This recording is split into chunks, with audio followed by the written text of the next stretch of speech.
નમસ્કાર મિત્રો, આજે સીધું ને સટમાં માન્ય વડાપ્રધાનની ગુજરાત મુલાકાત, એને અમે ફોટો સેશન મુલાકાત કહીએ છીએ, એની આપણે વાત કરવાના છીએ. આમ તો વતન આવે એમનો અધિકાર છે, કોઈ પણ રાજ્યમાં જઈ શકે, વિદેશમાં જઈ શકે, પણ ગુજરાત આવ્યા અને સોમનાથના દર્શને ગયા. ત્યાં પણ સોમનાથ મંદિર દેખાય અને માનનીય વડાપ્રધાન એકલા જ દેખાય, એમની આજુબાજુ કોઈ ન જોઈએ.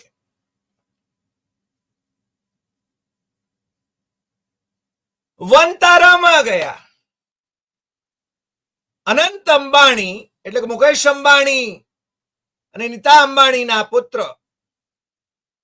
એમને માટે 3000 એકરના જંગલને વનતારા તરીકે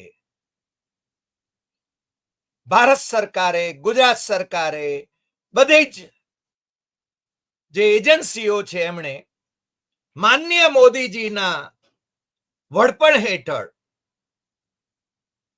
તમામ પ્રકારની મંજૂરીઓ આપી અને માનનીય વડાપ્રધાન ત્યાં પધારે અને બીજા રાજ્યની કોઈ જીપમાં એ વનતારામાં પ્રવાસ કરે, કારણ કે પેલી જીપની ઉપર દક્ષિણ ભારતીય લખાણ લખેલું હતું.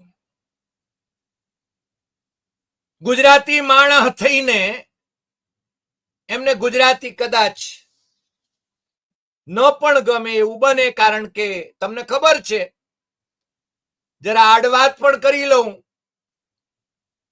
કે નરેન્દ્ર મોદી ગુજરાતમાં હતા ત્યારથી એમણે હિન્દીમાં બોલવાનું ચાલુ કરેલું, કારણ કે એમનું નિશાન છે ને એ વડાપ્રધાન પદ હતું. મુખ્યમંત્રી હતા ત્યારે હિન્દીમાં બોલતા હતા. અત્યારે ક્યારેક ક્યારેક ગુજરાતીમાં બોલે છે, પણ મોટે ભાગે હિન્દીમાં બોલે છે. અંગ્રેજી એમને ફાવતું નથી ટેલિપ્રોમ્પ્ટર વિના, અને ટેલિપ્રોમ્પ્ટર વાપરે તો પણ ગોટે ચડી જાય છે. પણ રાજસ્થાન, મધ્યપ્રદેશ, ઉત્તર પ્રદેશ, બિહાર, છત્તીસગઢ, ઝારખંડ, આ બધી હાઈકોર્ટમાં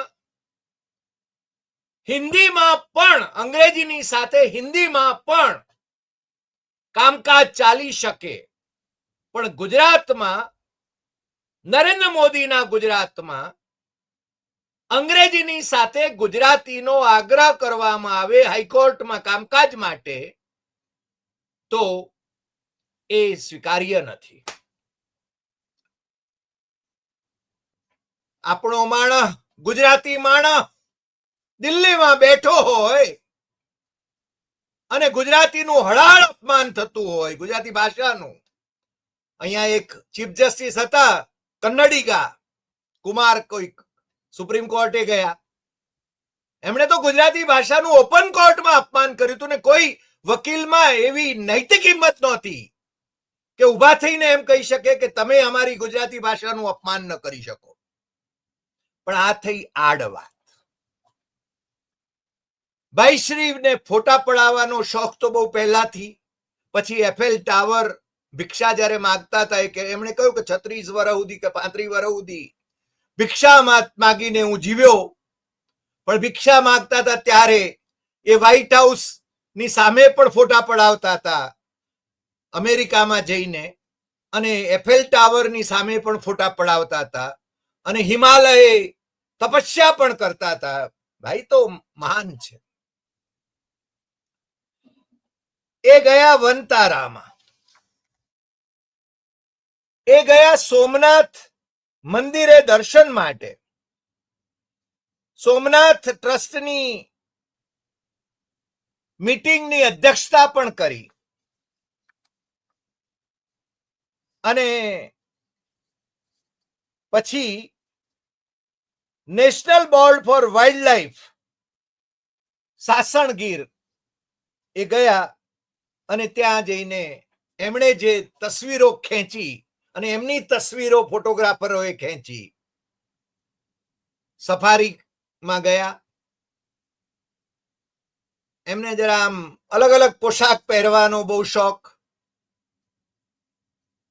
લશ્કરી જવાનો સાથે જાય, એમની સાથે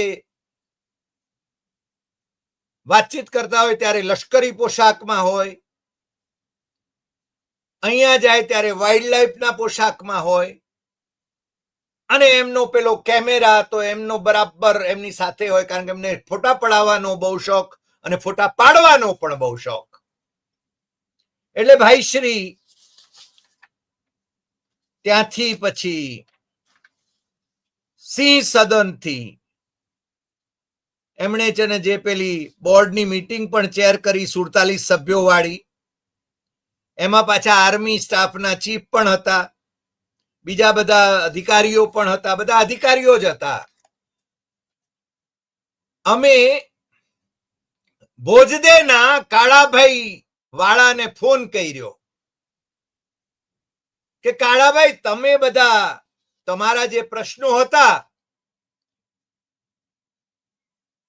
જે હોમસ્ટેના કે બીજા બધા સાસણગીરની આજુબાજુના એ પ્રશ્નો વિશે માન્ય વડાપ્રધાનને કોઈ મેમોરેન્ડમ આપ્યું ખરું કે નહીં? એટલે કે હોય કઈ, કોઈને મળ્યા ક્યાં છે? એ તો અધિકારીઓ સાથે જ હતા.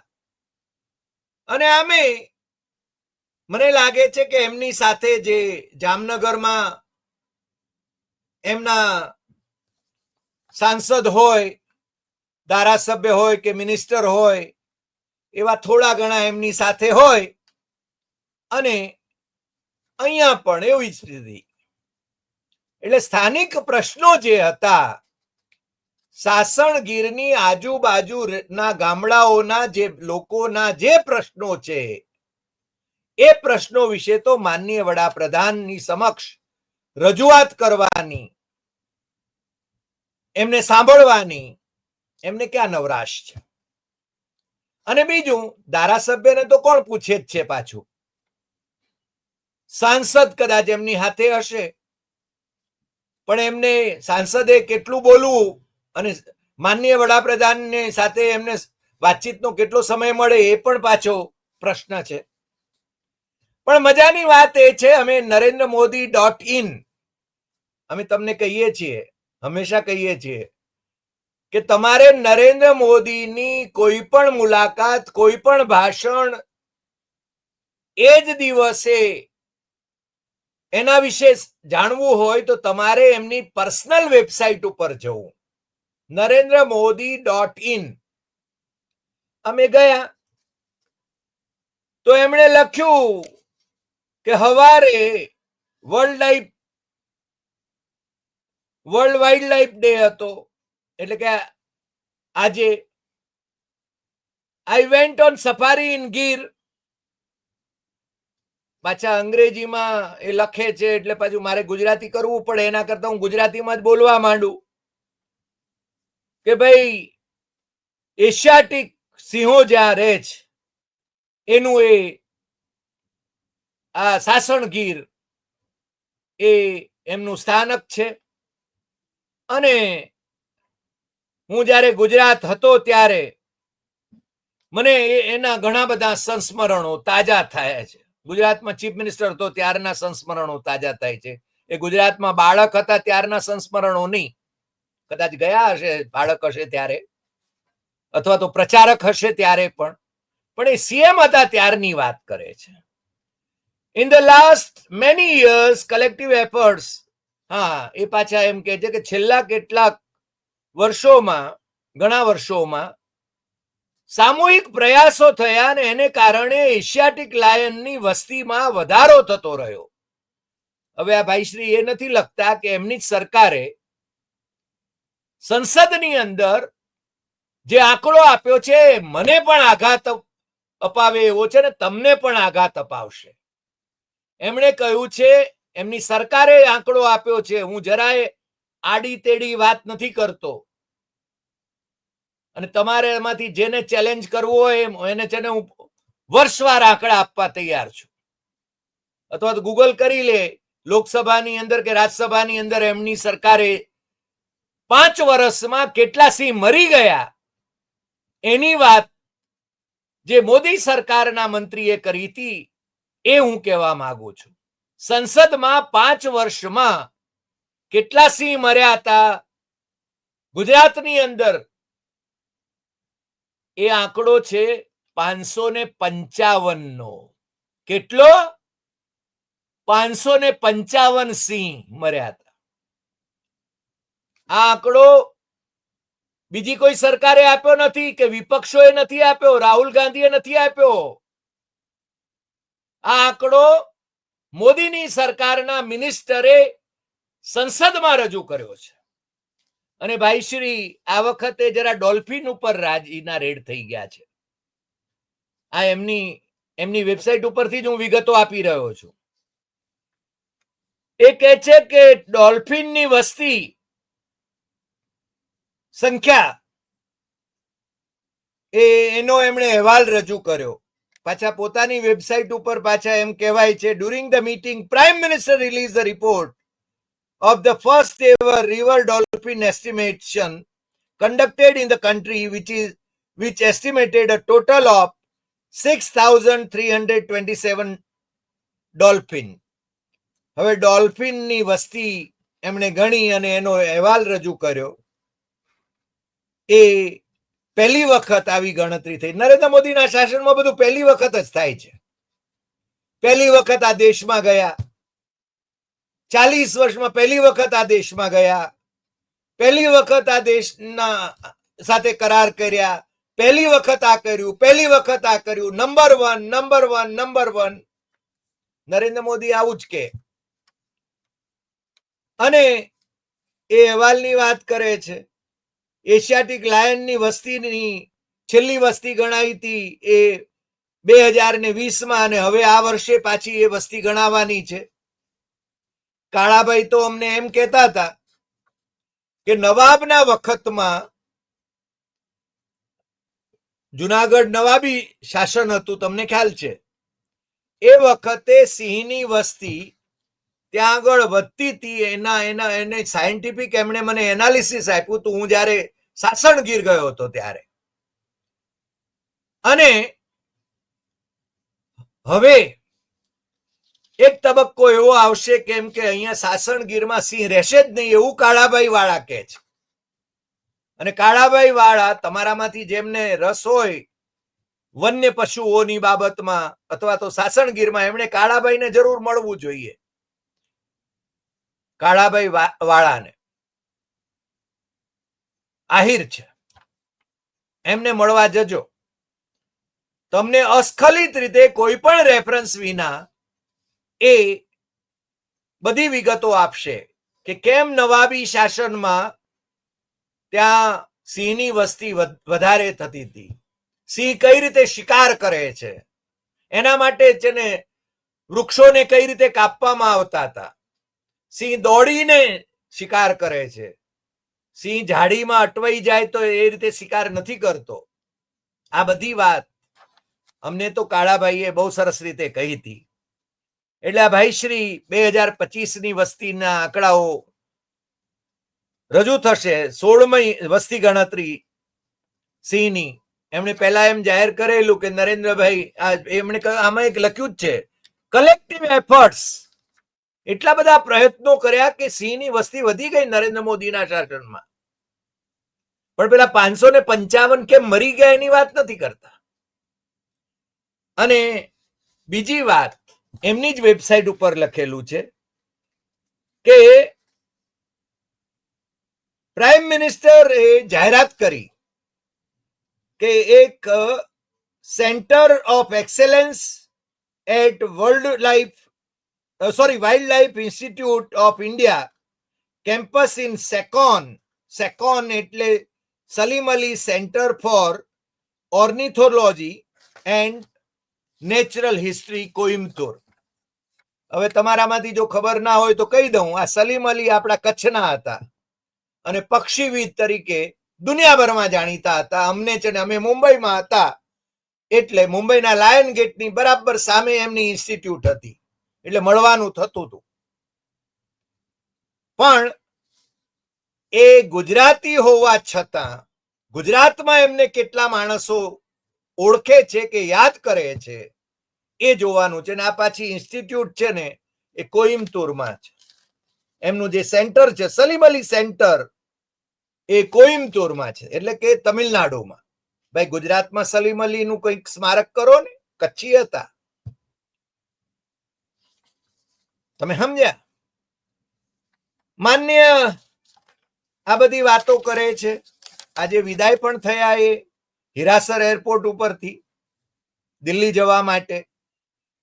અને એમ કહેવાય કે રાજકોટના અદ્યતન હિરાસર એરપોર્ટ પરથી ત્યાં આગળ જે લોકો હાજર હતા એ ઉતર્યા અમલદાર જેવા વિજય રૂપાણી, બીજા ઉતર્યા અમલદાર જેવા વજુભાઈ વાળા, ધારાસભ્ય જયેશભાઈ રાદડિયા, ડોક્ટર દર્શનાબેન શાહ, રમેશભાઈ ટીલાળા, સાંસદ આપણા મારુતિવાળા, મારુતિ કુરિયર્સ વાળા, રામભાઈ મોકરિયા અમારા મિત્ર, કલેક્ટર અને પોલીસ કમિશનર ને બીજા અધિકારીઓ તો હોય, હવે એ તો એમની જવાબદારી છે. આ બધા એમને વળાવવા માટે આવેલા. એટલે માનનીય વડાપ્રધાન એમણે છે ને ત્યાં આગળ ગીર સફારી નો પ્રવાસ ખેડ્યો. અમે એમની હેટ વાળો ફોટો જે મૂક્યો છે તમે જરા જોજો.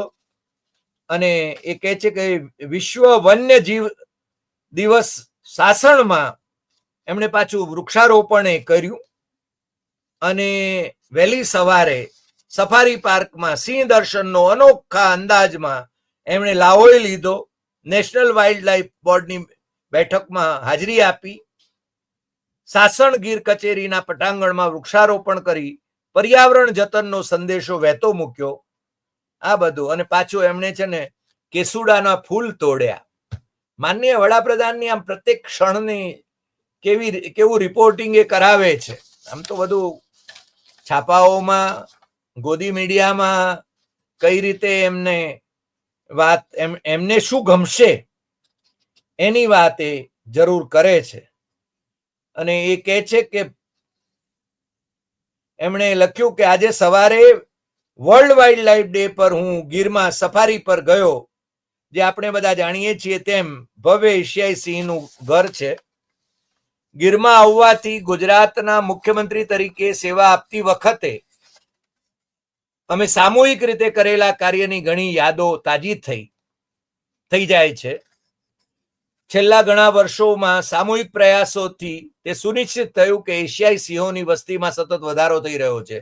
ભાઈશ્રી આમ તો એમના ટ્વિટર અકાઉન્ટમાં લખે છે અંગ્રેજીમાં, એટલે એમના સેક્રેટરી લખતા હશે એમની વતી નરેન્દ્ર મોદીના એક્સ અકાઉન્ટ ઉપર, પણ એ એમના અકાઉન્ટ એટલે એમના તરફથી લખાય એવું કહેવાય. એશિયાઈ સિંહોના નિવાસસ્થાનને જાળવવામાં આદિવાસી સમુદાયો અને આસપાસના વિસ્તારોની મહિલાઓની ભૂમિકા પણ એટલી જ પ્રશંસનીય છે. એમણે એનો વિશેષ ઉલ્લેખ કર્યો. ગીરમાં સિંહો અને સિંહણો આજે સવારે મેં એમનો ફોટોગ્રાફી કરવાનો એમણે પ્રયાસ કર્યો અને ફોટા પણ લીધા. મને લાગે છે કે એમણે ઘણું બધું ફોટોગ્રાફી કરીને આનંદ માણ્યો.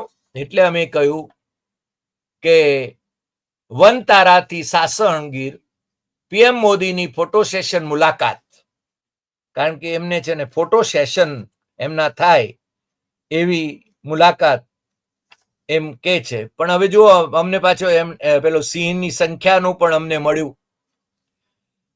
ગીરના સિંહ દેશનું ગૌરવ છે. જુનાગઢના નવાબ મોહમ્મદ ખાનજીએ સિંહના શિકાર પર પ્રતિબંધ મૂક્યો હતો. આઝાદી બાદ હાલ સિંહની સંખ્યા 15માંથી વધીને 674 ઉપરના આંક પર પહોંચી છે.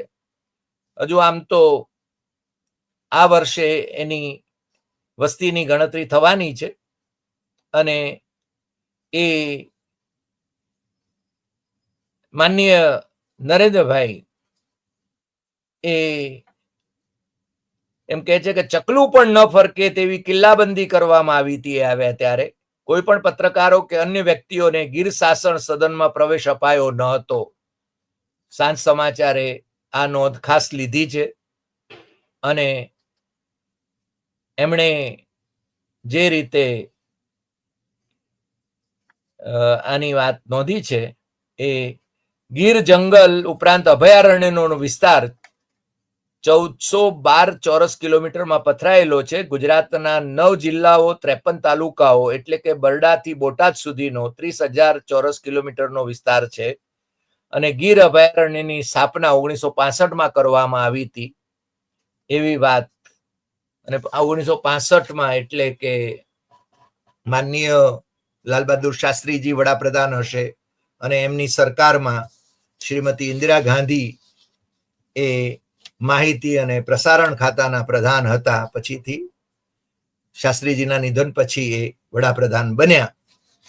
એટલે પણ માનનીય વડાપ્રધાન એમના નામનો કોઈ ઉલ્લેખ ક્યાંય કરતા નથી, કારણ કે માનનીય વડાપ્રધાન પોતે પોતાના જ નામનો ઉલ્લેખ કરે છે અને પોતે શું કર્યું મુખ્યમંત્રી તરીકે એની જ વાત કરે છે. આજે આટલી વાત. ફરી મળીશું નવા એપિસોડમાં નવા વિષય સાથે. તમને જો આ એપિસોડ ગમ્યો હોય તો સૌથી વધુ શેર કરશો, લાઈક કરશો, કમેન્ટ કરશો અને આપણી YouTube channel doctor Hari Desai Satyamev Tathyam એ સબસ્ક્રાઇબ કરવા માટે મિત્રોને દેશમાં અને વિદેશમાં જરૂર જણાવશો. નમસ્કાર.